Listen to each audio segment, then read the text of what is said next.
Buenas tardes a todos los que participan en este encuentro internacional de cátedras martianas, especialmente al comité organizador de la Universidad de Guatemala, a todos los que han hecho posible poder reencontrarnos en medio de este escenario tan complejo para seguir ahondando en el pensamiento del más universal de los cubanos, José Martí. Cintio Vitier, un emblemático estudioso, un consagrado martiano, un hombre de fe, pero también de espíritu martiano, en una ocasión expresó: tener la plena conciencia de ser cubano es ser martiano. Idea que en el centenario de Cintio Vitier cobra mayor relevancia, porque Cintio nos da, mediante esa expresión, una idea esencial y radical de cuánto significa Martí para los cubanos y de cuánto representa su obra y su actuación durante la vida para entender la esencia misma de la nacionalidad cubana y para entender también esta construcción colectiva que hoy defendemos. En el desarrollo, indudablemente, de una época asignada por un mundo cada vez más polarizado, por un mundo cada vez donde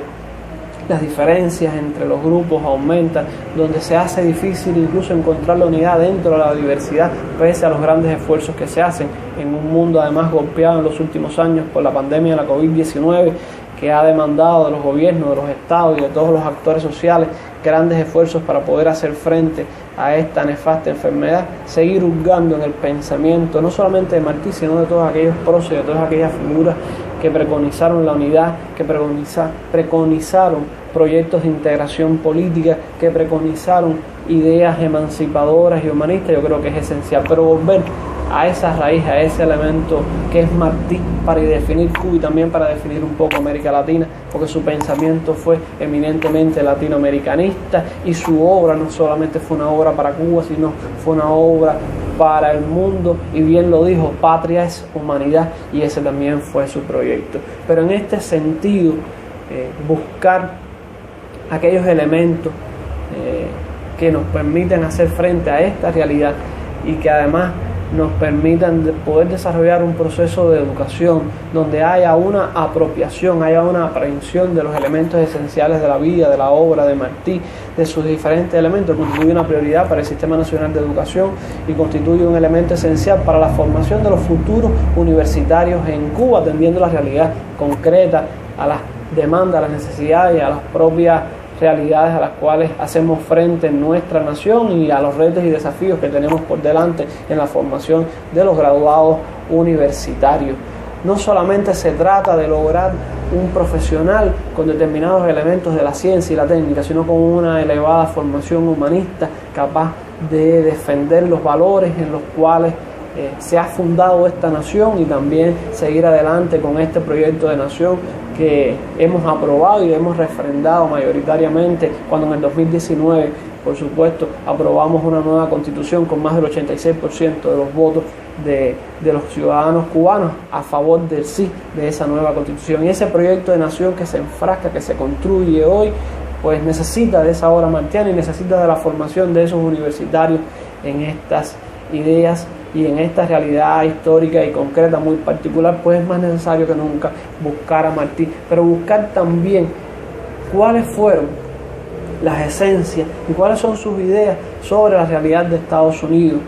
sobre esa nación que indudablemente ha jugado un papel histórico en América Latina, pero que tiene singularidades en su comportamiento, en su actuación respecto a los pueblos de América Latina, respecto a Cuba, y buscarlo pues es parte esencial.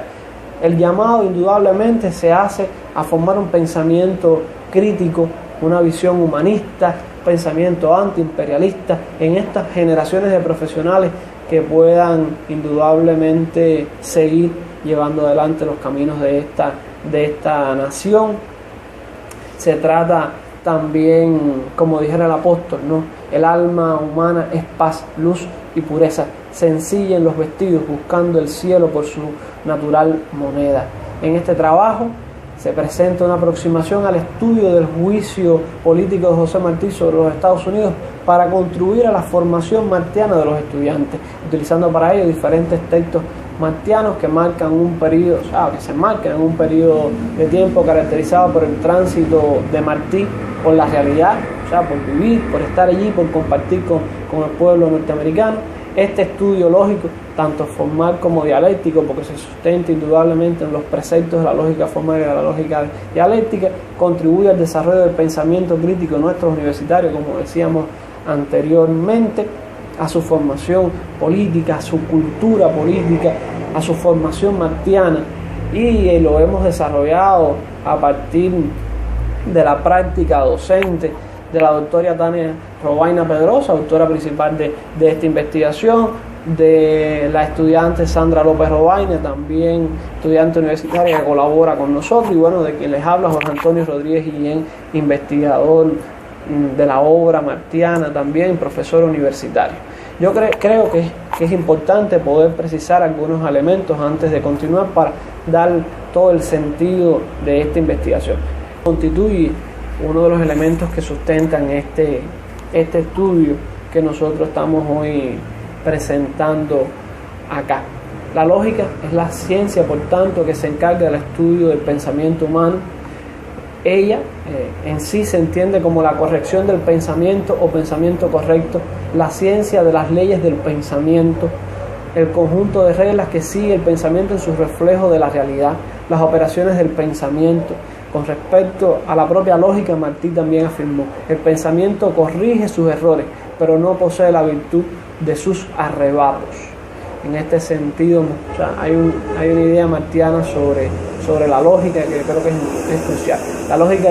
aristotélica tuvo sus aciertos y desaciertos. Él concibió el poder de la razón humana y su vínculo estrecho con la realidad, a punto de caer en un materialismo ingenuo, pues Aristóteles concebía como materia tanto la realidad como el pensamiento, y de ahí radicó su limitación al concebirlos como un solo elemento. No vio la contradicción ni en la realidad ni en el pensamiento del hombre, y de ahí deriva la segunda de sus leyes de la lógica, la ley de la no contradicción. La sistematización hecha por Aristóteles pasó a la historia de la ciencia como la lógica formal, tradicional o aristotélica, y sus concepciones arribaron hasta nuestros días. A finales del siglo XVIII, un gran filósofo alemán, Immanuel Kant, hizo un gran aporte al desarrollo de la lógica como ciencia, al concebir la contradicción tanto en la realidad como en el pensamiento del hombre, y así corregir la segunda ley y convertirla en la ley de la contradicción. Pero la filosofía de Kant tenía como limitación el profundo abismo que él concebía entre la realidad y el pensamiento, negando así toda la posibilidad de reflejo y cambio. No fue hasta el siglo XIX que aparece un nuevo aporte al desarrollo de la lógica como ciencia, y es el aporte que hace Federico Hegel, considerado, ¿no?, el padre de la dialéctica. Hegel, en su teoría filosófica, concibió la dialéctica tanto en el pensamiento como en la realidad, y se plantea de esta manera porque precisamente este elemento consiste su limitación, al ver la realidad determinada por una idea superior, la idea absoluta, la cual provoca el movimiento tanto del pensamiento como de la realidad. A esta nueva concepción se le denominó lógica dialéctica. Sobre este particular, Carlos Mann plantea que la dialéctica de Hegel estaba de cabeza, había que ponerla de pie. No fue hasta la aparición de la filosofía marxista que la lógica adquirió su verdadera concepción científica, al expresarse tanto la idea de la contradicción como de la dialéctica, aportada por los filósofos anteriores, pero interpretada de manera diferente, concebido el pensamiento como un reflejo de la realidad, el pensamiento como un reflejo de las contradicciones y cambios en dependencia de las propias contradicciones y cambios de la realidad objetiva. Se define por el marxismo los conceptos de lógica objetiva y lógica subjetiva, dividiendo las esferas en que ocurren y se interpretan los fenómenos. Se aportan las tres leyes de la dialéctica, que abarcan tanto la esfera de la naturaleza, la sociedad, como el pensamiento del hombre, por lo que en la esfera del pensamiento ambos sistemas de leyes, las formales y las dialécticas, se entrelazan y complementan. Se aclaran los límites tanto de la lógica formal como de la lógica dialéctica. La primera se encarga de la estructura, de la forma del pensamiento, de la corrección del pensamiento, de cómo pensar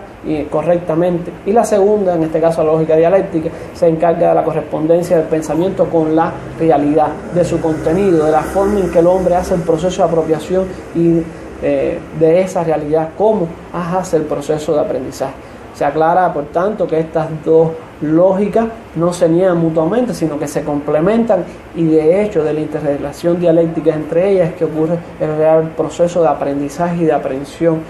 del hombre,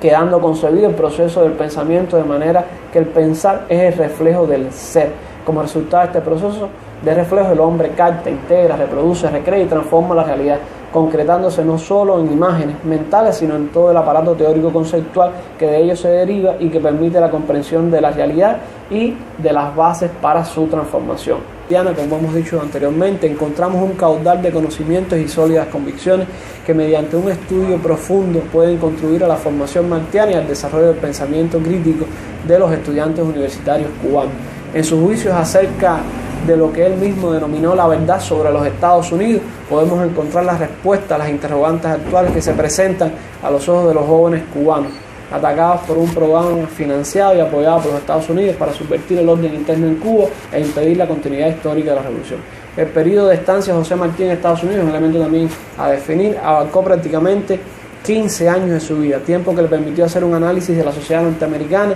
de su prodigio desarrollo industrial, acompañado indudablemente también de la revolución científica tecnológica, de los elementos que produjo en esa nación, de los rumbos que iba tomando su libertad, los movimientos, las ideas, los elementos y los paradigmas democráticos que se fueron formando en esa realidad.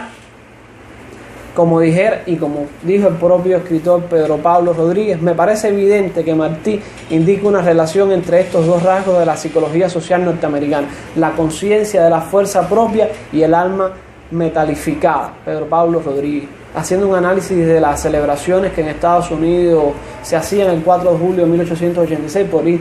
marcando algunas ideas de Martí, expresó: los días patrios no han de ser descuidados, están en ellos el espíritu público. Aquí da miedo ver cómo se disgrega el espíritu público. En este primer juicio categórico, Martí aporta un valor personal que se convierte en valor nacional también, incluso para Cuba. Los días de la patria son sagrados. En el segundo juicio aporta un indicador de valoración para medir el espíritu de un pueblo. En el tercer juicio deja ver las debilidades que se expresan en el comportamiento y en la manera de asumir la patria de los norteamericanos como un elemento interno desvirtuador de las esencias de la patria que era para Martí. Expresa desde su obra Dara la idea de que un elemento esencial se corrompía en el alma del norteamericano, su sentido del amor a la patria. El uso de la palabra miedo es para Martí sinónimo de peligro. Seguidamente de los primeros juicios aporta un razonamiento conclusivo que va afirmando su idea de que la naciente República Norteamericana viene podrida desde sus cimientos y amenaza con infectar los pueblos de América Latina. En esta patria sin raíces, en esta persecución adelantada de la riqueza, crecen los hombres de las generaciones nuevas sin más cuidado que el de sí, sin los consuelos y fuerzas que trae la simpatía activa con lo humano. Lo que admiran es el salto, la precipitación, la habilidad para engañar, el éxito. Así consagrado cada uno al culto de sí propio, se va extinguiendo el de la patria. Una idea esencial que nos va de poco que retratando la realidad de esa sociedad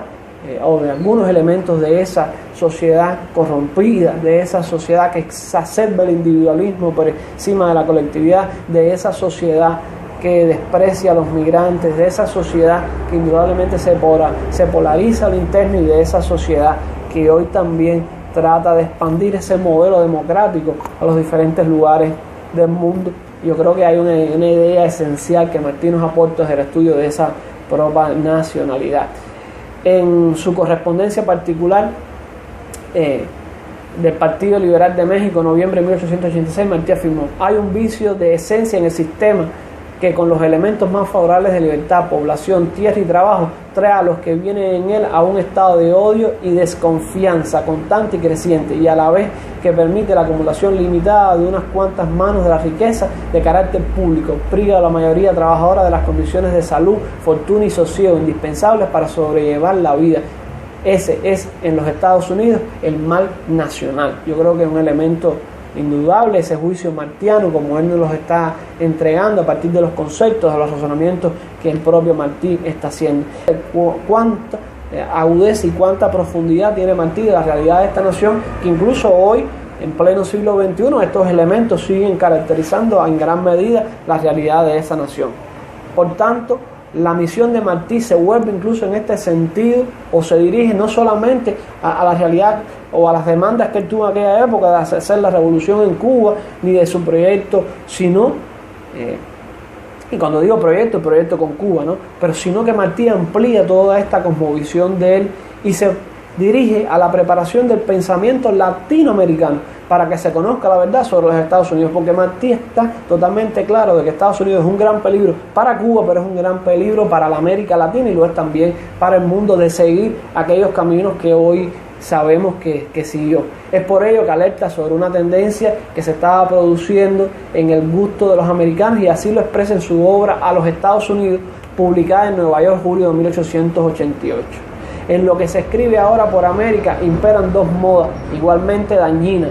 una de las cuales es presentar como la casa de las maravillas y la flor del mundo a Estados Unidos, que no lo son para quien sabe ver, y otra, propalar la justicia y conveniencia de la preponderancia del espíritu español en los países hispanoamericanos, que en eso mismo están probando precisamente que no han dejado de ser colonia. Dos realidades que incluso hoy todavía se siguen manifestando en América Latina, lamentablemente. Por un lado, seguir exacerbando ese modelo de nación que cuesta oleadas de inmigrantes hacia los Estados Unidos buscando el denominado sueño americano que nunca encuentran, y la otra es seguir pensando desde la condición de colonia, muchas veces visto en actores de gobierno, en activistas sociales y en determinadas estructuras y el funcionamiento también de instituciones, y uno se da cuenta de cuánto permanece todavía ese pensamiento colonialista y cuántos de esos vestigios que quedó la colonia y que nunca hemos sido capaces de barrer. Ninguna de las dos modas, por tanto, son consecuentes con la aspiración de libertad del pueblo cubano, que se encontraba sometido aún al dominio colonial español en el medio de esa realidad que Martí va a afrontar, y por tanto Martí revela la debilidad que tienen las nacientes repúblicas americanas por no saber qué hacer con la independencia, estar alabando alianzas con un vecino brutal o buscando aplausos del viejo amo. Para Martí peligra la libertad, por eso pidió y dijo que había llegado para América la hora de la segunda y definitiva independencia, porque Martí tenía la claridad que el movimiento independentista de América Latina no había logrado saldar, y que la formación de los estados nacionales y el logro de esas repúblicas americanas, por tanto, no se había hecho. De ahí que diga que injértese en América el mundo, pero que el tronco ha de ser nuestro y que nuestras repúblicas tenían que ser americanas y que tenían que contar con el indio, y que solamente levantándose con el indio, con los elementos que constituían esta geografía, pues se iba a lograr ese gobierno propio, esas repúblicas democráticas que trajeran mayores cuotas de justicia social y de libertad para sus pueblos, pero que tenían que hacerse con los elementos nuestros y que no teníamos que estar alabando nada del viejo continente ni demás. Así afirma duramente en su obra Vindicación de Cuba, en marzo de 1889, y dice: no pueden creer honradamente que el individualismo excesivo, la adoración por la riqueza y el júbilo prolongado de una victoria terrible estén preparando a los Estados Unidos para ser la nación típica de la libertad. Probablemente la educación juega un papel esencial en el proceso de apropiación creadora de la cultura universal por parte de las nuevas generaciones de estudiantes universitarios cubanos, a partir de su inserción en el conjunto de relaciones sociales, históricas concretas del país y de la época en que les correspondió vivir. En el debate de temas de contenido político ideológico en la formación inicial puede ser empleada y debe ser empleada la obra martiana para esclarecer criterios y concepciones que tiene de base la interpretación de un fenómeno histórico social relacionado con la libertad y la independencia de Cuba, y tiene que ver indudablemente con la posición de Estados Unidos hacia la isla. El debate actual en torno a los retos de esta época histórica van desde qué tipo de hombre necesita el siglo XXI